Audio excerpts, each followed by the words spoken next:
Hello, dear students. Once again, welcome back to my channel Bookworm English Academy. I am Ankit sir. और friends, इस video में हम बात करने वाले हैं हमारे स्टैंडर्ड 11 की हॉर्नबिल बुक का पोएम नंबर 2, जिसका नेम है the Laburnum Top, which was wonderfully written by Ted Hughes. Friends, सबसे पहले तो हम ये समझ लेते हैं कि लेबरनम का मीनिंग क्या होता है। लेबरनम एक तरीके का ट्री है जो कि बिल्कुल ही शॉर्ट होता है और उसकी जो ब्रांचेस होती है वो लटकती रहती है। उसके ऊपर येलो कलर के फ्लावर्स आते हैं और सबसे इम्पॉर्टेंट बात ये है लेबरनम के बारे में कि उसके जो सीड्स होते हैं वो पॉइजनियस होते हैं। अब भाई, ऐसा तो टेड ह्यूजिस को क्या लगा कि उन्होंने एक लेबरनम को देखने के बाद उसके ऊपर सारी पोएम लिख दी है। कुछ ऐसी घटना बनी थी जो कि उन्होंने अपनी खुद की आंखों से देखी थी। वही सारी चीज़ आज हम इस पोएम में देखने वाले हैं। तो चलिए बिना टाइम गवाए शुरू करते हैं हमारी poem.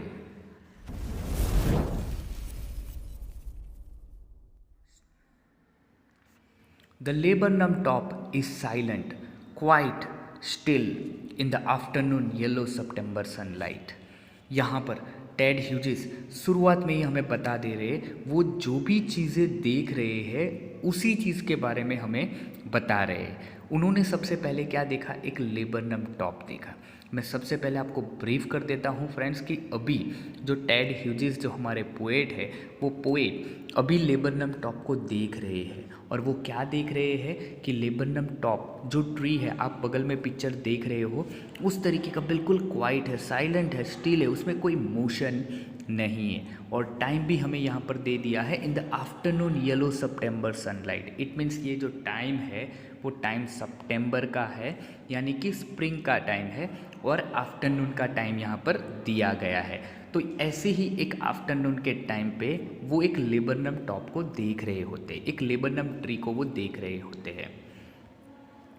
A few leaves yellowing, all it's seeds fallen. जैसा कि आप पिक्चर में देख रहे हो कि पिक्चर में देखो पेड़ के नीचे बहुत सारे आपको सीड्स नज़र आ रहे हैं, ठीक है। तो यहाँ पर ये जो टाइम है स्प्रिंग का, उसकी वजह से क्या हुआ है कि जो लेबरनम ट्री है उसके जो लीव्स है वो धीरे धीरे येलो कलर के होते जा रहे हैं। अब नॉर्मली जो ट्री का कलर होता है वो ग्रीन होता है, हमें पता है, राइट। बट यहाँ पर सितंबर का महीना चल रहा है, उसी की वजह से स्प्रिंग का टाइम है, उसी की वजह से उसके जो लीव्स हैं वो धीरे धीरे येलो कलर में टर्निंग हो रहे हैं। ऑल इट्स सीड्स फॉलन, और उसके जो पॉइजनियस सीड है वो नीचे ज़मीन पर गिर रहे हैं। अब ये सारी चीज़ें तो उन्होंने बता दी कि ये जो लेबरनम टॉप है वो उनको दिख रहा है। अब उसके ऊपर ऐसी तो क्या चीज़ थी, तो वो अब हमें बता रहे हैं। Till the goldfinch comes with a twitching chirp. अब गोल्डफिंच क्या है? गोल्डफिंच एक स्मॉल सिंगिंग बर्ड है जिसके येलो कलर के फेदर्स होते हैं, जो कि आगे हम पोएम में देखने वाले हैं। तो यहाँ पर पोएट बता रहे हैं कि ये जो लेबरनम ट्री था वो बिल्कुल ही मोशनलेस था, साइलेंट था, उसमें किसी भी तरह की हरकत नहीं हो रही थी तब तक जब तक वहाँ पर कौन नहीं आया था? एक गोल्डफिंच नहीं आया था, एक बर्ड नहीं आया था विथ अ ट्वीचिंग। इट मीन्स अचानक से एक मूवमेंट के साथ अपनी खुद की आवाज़ निकालते हुए वहाँ पर एक बर्ड आता है।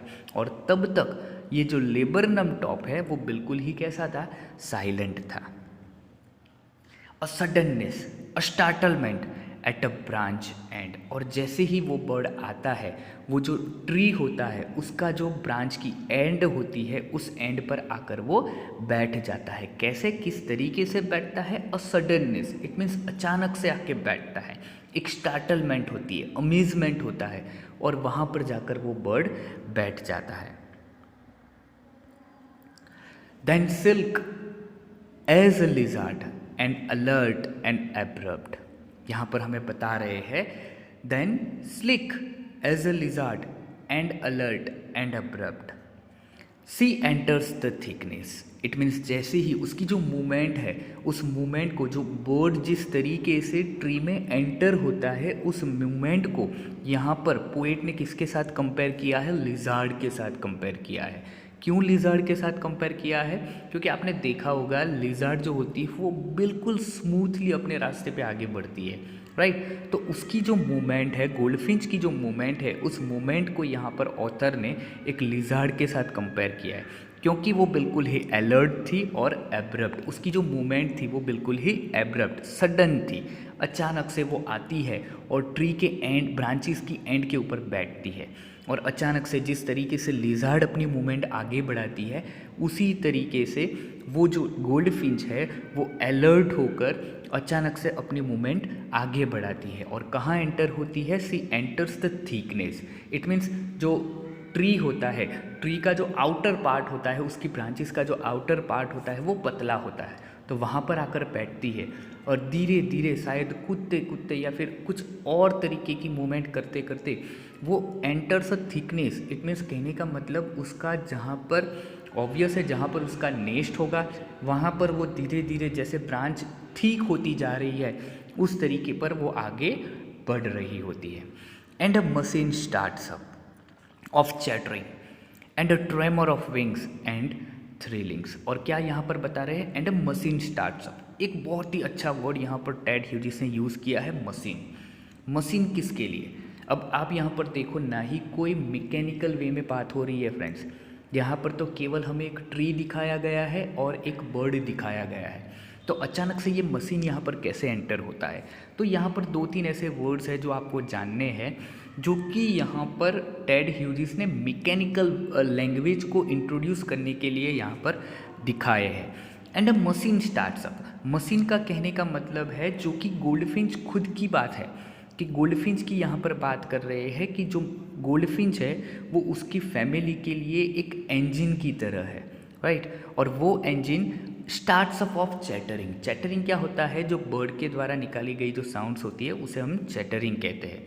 And a tremor of wings and thrillings. अपनी बाहें फैला के, हिला के, जितना भी हो सके वो आवाज़ निकालते निकालते अपना जो नेस्ट है उस नेस्ट की ओर वो आगे बढ़ रही होती है। The whole tree trembles and thrills. अचानक से जो ट्री अभी तक बिल्कुल ही मोशनलेस था, साइलेंट था, वो अचानक से हिलने लगता है और झूमने लगता है। कहते हैं ना फ्रेंड्स, जो ट्री होता है वो ट्री अकेला होता है तो कभी इतना खुश नहीं होता है, लेकिन जब उसके ऊपर कोई बर्ड आकर अपना नेस्ट बनाता है तो वो बिल्कुल ही खुश हो जाता है। कुछ इसी तरीके की फीलिंग यहाँ पर टेड ह्यूजिस लेबरनम की दिखा रहे हैं कि जब तक वहाँ पर गोल्डफिंच नहीं आया था तब तक उसकी जो अपीयरेंस था वो बिल्कुल ही मोशनलेस थे, क्योंकि उसमें किसी भी तरीके की मोशन नहीं थी। लेकिन जब वहाँ पर गोल्डफिंच आता है तो वो गोल्डफिंच आने के बाद उसकी जो परिस्थिति है वो बिल्कुल ही बदल जाती है, वो हिलने लगता है, झूमने लगता है। It is the engine of her family, because मैंने जैसे आपको पहले बताया, it is the engine of her family. It means उसके जो बच्चे हैं, यहाँ पर आप पिक्चर में देख सकते हो, उसने जो नेस्ट बनाया हुआ है उस नेस्ट में जो बच्चे हैं वो बच्चे भी खुशी के मारे झूम उठती है, क्योंकि उसकी मदर आई हुई होती है, राइट। और ये जो लेबरनम है उसके लिए भी ये खुशी का माहौल बना रहता है।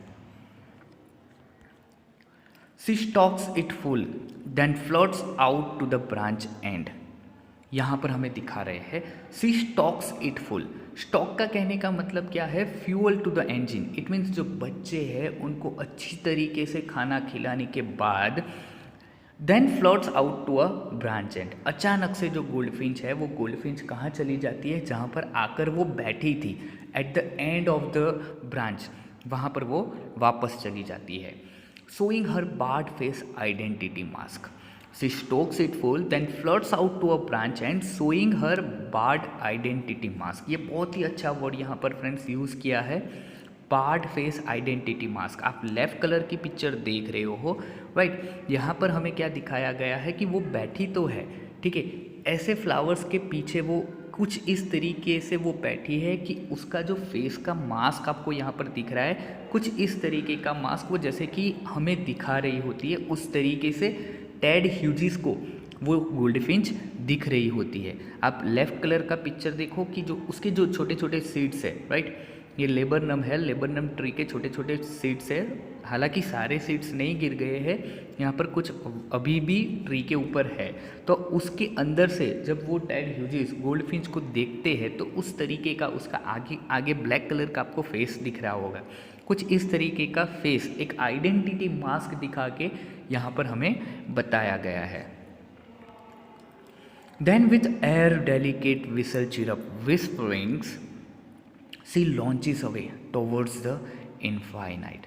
और उसके बाद अचानक से क्या होता है, then with air delicate whistle, it means एक स्ट्रेंज आवाज़ निकालने के बाद she launches away towards the infinite. She launches away, launches away का मीनिंग क्या होता है फ्रेंड्स, कि जैसे ही वो वहाँ पर पहुँचती है, वहाँ जाने के बाद वो सीधी उड़ जाती है। कहाँ उड़ जाती है, टुवर्ड्स द इनफाइनाइट। इनफाइनाइट यहाँ पर क्या रिफ़र कर रहा है फ्रेंड्स, स्काई रिफ़र कर रहा है, क्योंकि और भी उसे बच्चों के लिए खाना लाने जाना पड़ेगा, तो वहाँ पर जाने के बाद वो वापस से उड़ जाती है। And the Laburnum subside to empty, और वापस से जो लेबनम ट्री है वो वापस से कैसा हो जाता है, मोशनलेस हो जाता है, स्टिल हो जाता है। इट मीन्स ये हमें यहाँ पर वो दिखा रहे हैं कि जो मूवमेंट एक फैमिली की होती है, वो मूवमेंट यहाँ पर हमें देखी है friends. So friends, Ted Hughes ने हमें यहाँ पर वही दिखाया जो उन्होंने अपनी खुद की आंखों से देखा था। एक बहुत ही करीबन, आप ऐसा कह लो कि करीबन 1 या 2 मिनट की जो मूवमेंट उन्होंने देखी थी, उस मूवमेंट को उन्होंने एक अच्छी तरीके से एक पोएम में लिखकर हमें बताई है कि मैंने कुछ इस तरीके का देखा था। और the way of expression of this poem is really really wonderful friends. तो अगर हम बात करें कि इस पोएम की थीम क्या हो सकती है, तो हम कुछ 2 पॉइंट्स यहाँ पर निकाल कर आ सकते हैं फ्रेंड्स। पहली, जो कि हमें ऐसा कह सकते हैं कि इस पोएम का थीम हो सकता है power of love. Power of love क्यों, क्योंकि गोल्डफिंच का अपने फैमिली के बारे में जो लव है, दैट इज़ रियली इम्पॉर्टेंट। और दूसरा हम कह सकते हैं हार्डशिप इन लाइफ, राइट, क्योंकि ऑब्वियस है स्ट्रगल हर एक को करना पड़ता है। गोल्डफिंच भी अपने बच्चे को खाना खिलाने के लिए वहाँ पर बहुत स्ट्रगल कर रही है। उसी तरीके का लेबरनम भी यहाँ पर हमें दिखाया गया है कि लेबरनम जो कि हार्डशिप इसलिए फेस कर रहा होता है क्योंकि वो जब तक गोल्डफिंच नहीं आई थी तब तक बिल्कुल ही मोशनलेस था, और जैसे ही वो उसकी पेड़ की उसकी ब्रांचेस के ऊपर एंटर हो जाती है, अचानक से वो हंसी के मारे झूम उठता है। तो कुछ ये 2 थीम हम निकाल कर बाहर आ सकते हैं फ्रेंड्स। तो बस फ्रेंड्स, यही थी आपकी poem the Laburnum top, right. I hope so कि आपने ये पोएम बहुत अच्छी तरीके से समझ ली है। तो कैसी लगी आपको ये पोएम, उसको कमेंट बॉक्स में कमेंट करके ज़रूर से बताना, और जाते जाते मेरी चैनल को सब्सक्राइब कर देना ताकि ऐसे ही नए नए वीडियोस आप तक अच्छे से पहुंचते रहे। तो बहुत ही जल्द मिलते हैं एक नए वीडियो के साथ, तब तक के लिए जय हिंद।